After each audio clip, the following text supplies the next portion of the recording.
Listeners love hearing about valuation of businesses, and when the team at Worklyn Partners reached out to talk about theirs, I wanted to hear more about their strategy. This is a bonus episode of The Business of Tech.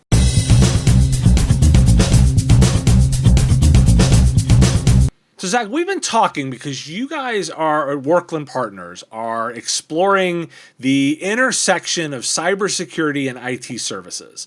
And you're trying to bring together kind of a unique approach or a different investment strategy. What is that? What's the thesis that you're taking to market in this space? At the highest level, we're a growth equity fund that invests in cybersecurity and IT services firms. And you hit right on it, right? It was born out of a thesis that increasingly for middle market and SMB customers, and even in the small enterprise, cybersecurity and IT are converging and becoming, almost one and the same. That's long term, and I think that's probably obvious to a lot of you and a lot of your audience.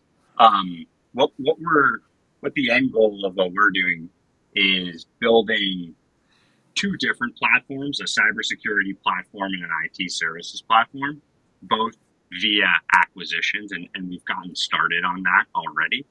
And you can think of these as sibling companies, brother, sister companies that collaborate and that have some shared services, but that ultimately, two different management teams working together towards one end goal. Okay, so you've used the word platform, and I'm going to ask you to define that because many people that are typically in this space might be assuming you mean a software platform. I think you mean a financial one. What's your definition when you say you're building a platform? That confusion comes up all the time. Platform's kind of a clumsy word at this point. The way I would define it is like two different leadership teams, two different management teams, creating two different companies, right? And so the idea is there will be two management teams, one of an IT services platform or business that answer to the Worklyn board, and then a cybersecurity management team. And then there will be acquisitions underneath both of those teams. Is the goal to build one company or a conglomerate of companies? Help me understand, because you've now described two management teams. Yeah. What are you building, one or two? Two companies, yeah. Okay. And so are you looking to, or what kind of companies are you looking for? Ones with expertise in one or the other, or expertise in both? All of the above are great, right? I mean, the way we've started is we've acquired one business with really deep expertise and proprietary software and a development team that is laser focused 100% on cybersecurity, and that's a business called Quadrant in Jacksonville, Florida. And then we've bought another business, Net Experts, that is really more IT focused, focused on networking, implementations, and integrations, and has some really high level engineers. Of course, there's security, everywhere, but we are kind of delineating and bifurcating on that in that manner. And then where those two companies collaborate is frequent and, serving different customers, going to market together, et cetera. Okay, so the way I want to dive into this a little bit is because most of the people that are listening to this are owners of these kinds of organizations. They own MSPs or IT services companies, cybersecurity companies. So I think they want to understand a few things about what you're looking for. You talk about the end goal being to build this this collection of businesses that are under that become the two businesses. Explain for these somewhat lay people on this. Okay, how are you making money by spending to buy with them? What's the end dream of this? Is it to sell the whole thing? Is it a machine that makes you money? Like, how is that working for you guys putting the money in? How do you get it back? Yeah, I mean, the truth is there may be a little of both, but certainly for the first, call it 5 years, we're not going to be focused on distributing profits from the business to our investors. We're going to be focused on reinvesting those profits to continue to grow. I think one thing that's a bit unique about us is our time frame is genuinely a little bit longer term than a typical private equity firm or typical investment fund. The really for most PEs, the typical time horizon is going to be 3 to 5 years, right? You want to buy, and then you want to flip. You want to sell the business, and that's really when you deliver the returns to your investors within 3 to 5 years. We were painstaking about setting up our fund such that we would be more agnostic, and if the right decision was to hold beyond 5 years, year 8, year 10, that's an option. And so I think that's really going to be the event that generates value and returns for our investors. Is going to be that sale.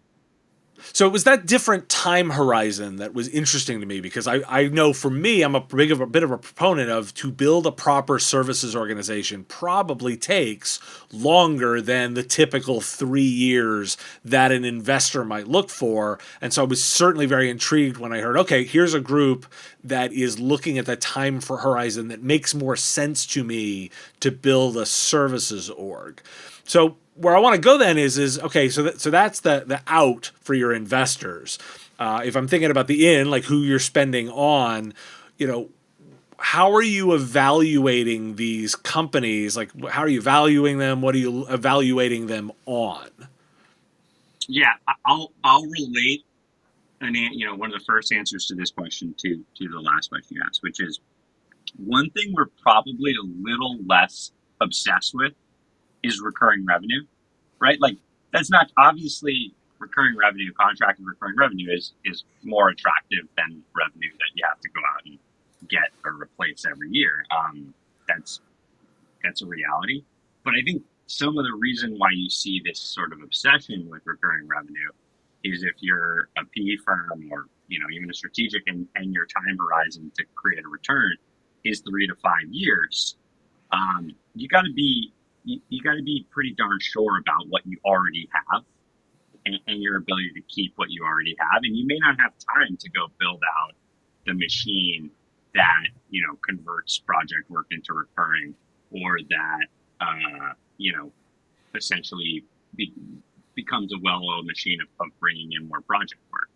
We happen to think that, project work, one-off work, professional services, consulting, whatever you want to call it, is just really important to the end customer. You need it to serve the end customer well, and thus it's, in a way, it's the most cost-effective form of sales and marketing we can do, right? Is just have virtual CIOs or virtual CISOs, whatever you want to call them, who can go and spend time with a customer and talk to them about strategy, talk to them about what they need to implement, as opposed to just say, hold on, we want to start selling you a retainer for something you don't even really know what you're buying. Okay.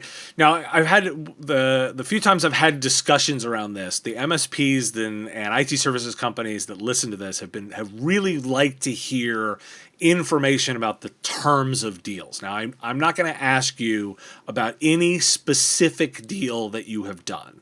But I'm also not going to let you have a conversation like this without giving me some guidelines of what these been. I always rebel on the financial terms not disclosed. Well, that means none of the rest of us can learn anything. So, not assuming any particular deal, okay? What are you evaluating on to make the calculation? How are you valuing the MSPs you're buying? Yeah, and that's related to the last question you asked, I think, of what are you looking at? It's Ebitda probably for vast majority of IT services businesses, right? So you're looking, what's the bottom line profitability? But again, I think we're a little different here, where we really care about capabilities and we really care about industry expertise. So, I can get in, I'll save this a little bit, but, we have a very specific strategy, and we've prioritized certain verticals for that IT services business that we're building.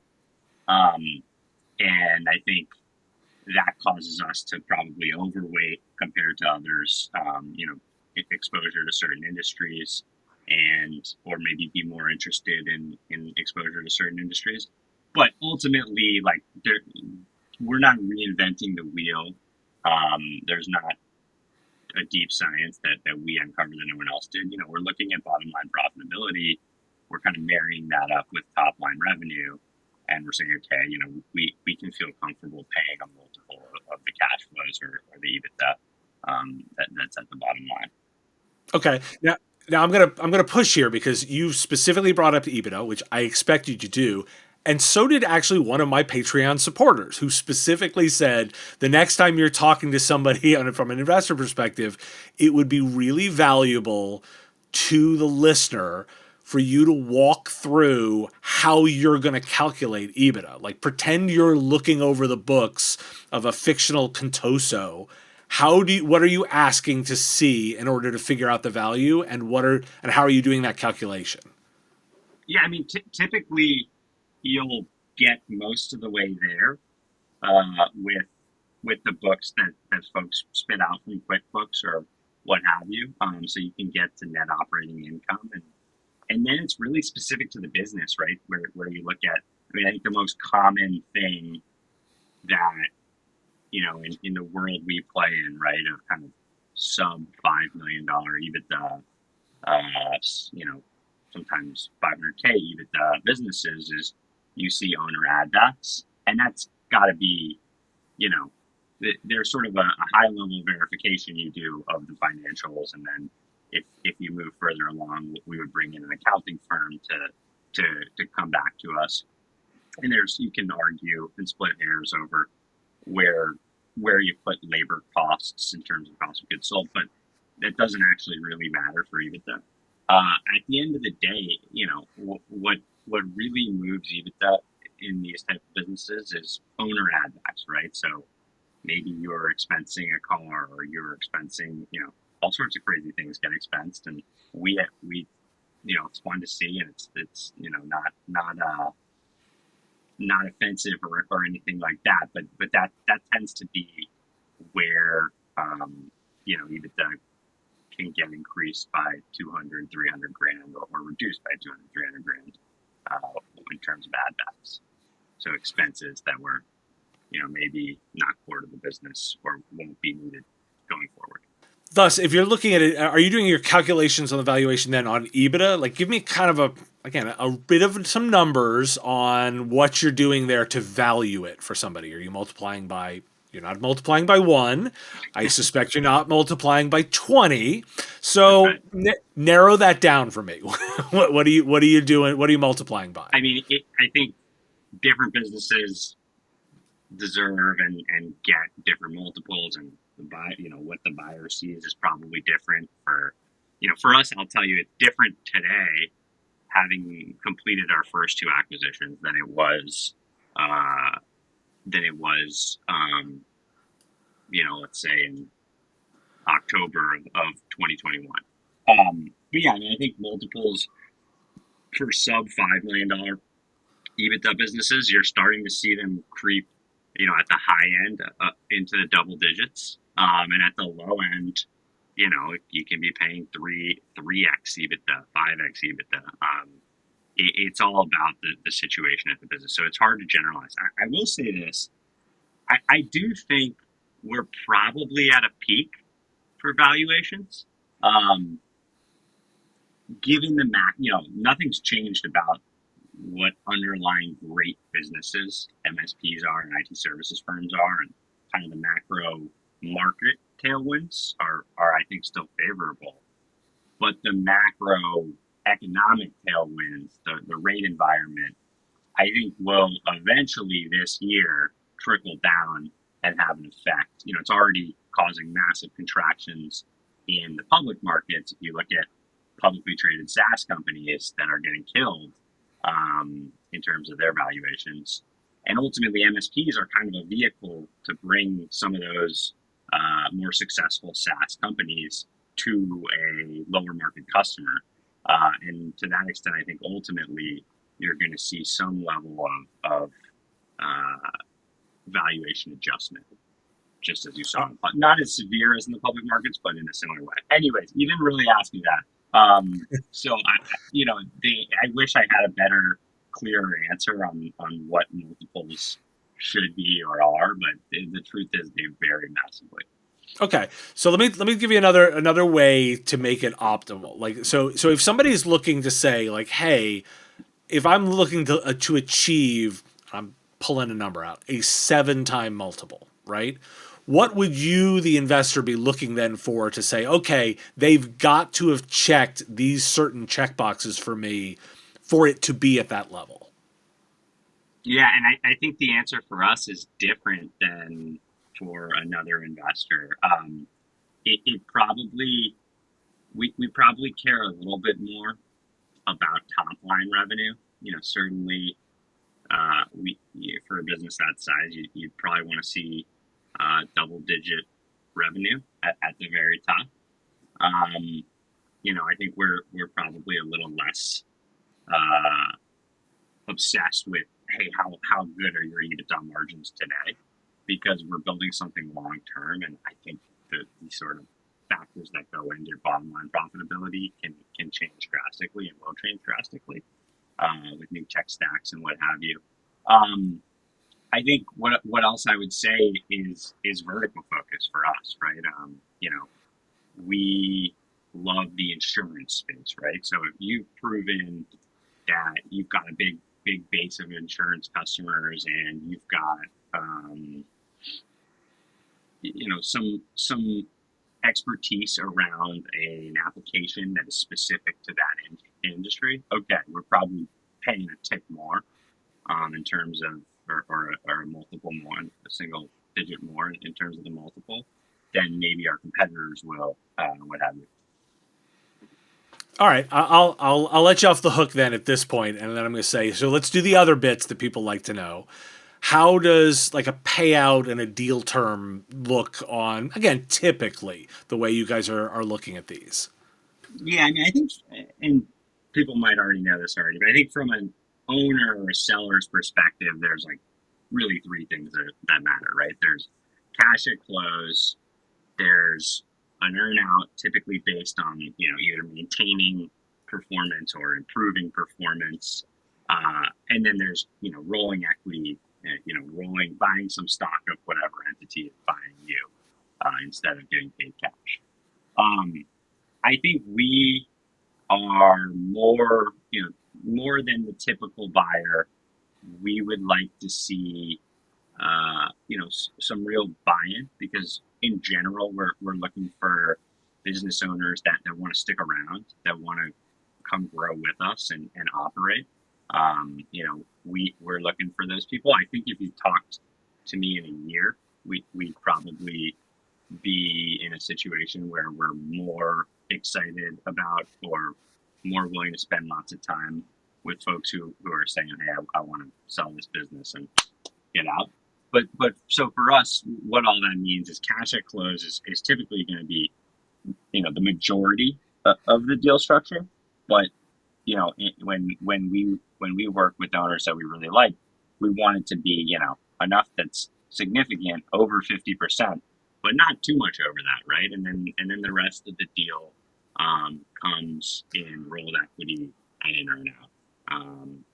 And again, I think we like to see long-term commitment, right? So sometimes we meet with owners and they say, hey, I don't really care when you pay me, as long as the terms of the earnout are reasonable, and that tends to align well with us, right? Because we want folks who are really putting their money where their mouth is in terms of wanting to stick around and grow and be a part of the strategy.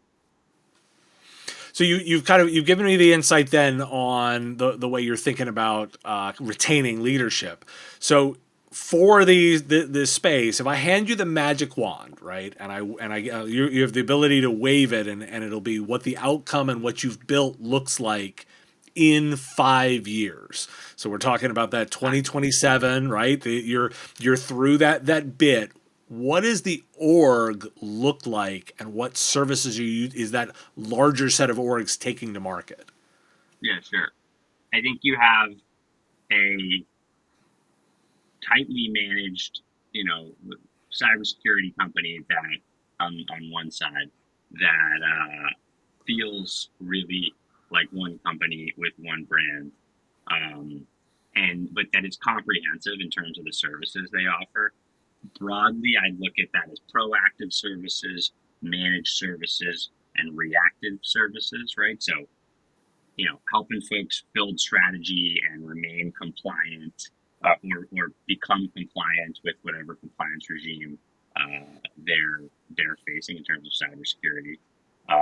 Managing that, keeping them compliant, and monitoring their network, and that's what the first business we bought does, right? That they're unbelievably good in terms of deploying with customers and monitoring their IT environments to look for security events and help them respond to that. And then reactive is the incident response, digital forensics world of, hey, I got breached, or I think I may have been breached, which is becoming all too common in this world, and being an advisor and helping an end customer kind of on that journey. So that's the cybersecurity side. It's a pretty unified business. I think on the IT side, that IT platform, as we're calling it, is a little more of a constellation of businesses with some shared services, but there will be separate business units because I think ultimately there are vertical specific software applications that you might, like I used the example of insurance earlier, right? We would have an insurance business unit run by a general manager that's really just focused on serving that end customer, and as a result has a team with capabilities that are specific to that end vertical. We might have another business that does SLED, state, local, and education. That's a super unique end customer. You can't compare it really to any sort of commercial customer. And so we think that requires a separate business unit and a separate brand. So it's more of a constellation on the we kind of call it IT Co, Cyber Co.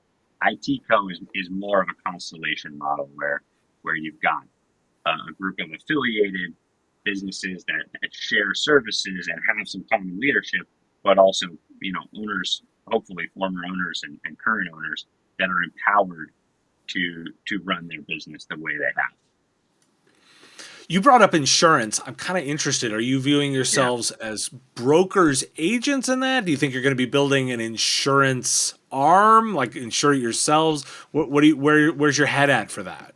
I think that we're folks. We want to stick to our knitting to start. I did come from a world of advising and investing in cybersecurity. I do not come from the insurance world, and my business partner Johnny doesn't either. Although he's way smarter on that than I am. But I think, to start, what we want to do is be a partner to insurance carriers and to the agents, right? And to just sort of be, I think there's room for a lot of companies in the broader ecosystem of getting folks to be at least compliant enough or mature enough and hardened enough that someone will write them a cybersecurity policy. I think we've seen a period where folks were writing cybersecurity policies, carriers were writing policies, and then oftentimes not fully paying them out. And we're going to see some pushback on that. And I think the other thing we're seeing simultaneously is it's actually becoming harder for end companies who want cyber insurance to get cyber insurance. And we want to help solve those pain points. Is it going to be by carrying insurance ourselves or creating an insurance product ourselves? Probably not to start, but never say never for the future. Never say never. So last sort of question here. You're obviously out there looking. Are you soliciting inbound if people are interested in exploring potentially being acquired? Is that something you're looking for? Yeah, absolutely. We love to talk. We love just learning businesses, right? And every business we talk to is slightly different. I think I've actually met a company through you that we learned a lot from, and so I think the answer is door's always open. Email inbox is always open. Definitely soliciting those conversations because we do want to make at least one acquisition this year. We did 2 last year. I think I would expect 2 this year, but one at a minimum. But like you said, we are building slow, right? A little slower probably than a typical big PE back roll up in the space. We want to do things intentionally and a little more slowly. Thanks for listening to this bonus episode of The Business of Tech. If you like it, hit the like button and hit that red subscribe button. It really does make a difference, and I appreciate you taking the time to listen to what I'm doing. You want to discuss more? Want to find out more about the interview? Go ahead and put something in the comments. I read them all, and I look forward to the ongoing discussion. If you want to get content like this every single day, the 5-minute Business of Tech podcast is available wherever fine podcasts are found. Go to businessof.tech, click the blue subscribe button. You can find us on Apple Podcasts, Google Podcasts, Spotify, or wherever you listen to podcasts. Additionally, if you want to help me with the content that I create, you can support me directly. Go to patreon.com/MSP radio and click the button there. You choose what the content is worth and get access to these interviews and discussion episodes early. They come out for my Patreons, and Patreons drive the discussion and ask questions directly. Looking forward to ongoing conversations, and thanks for watching.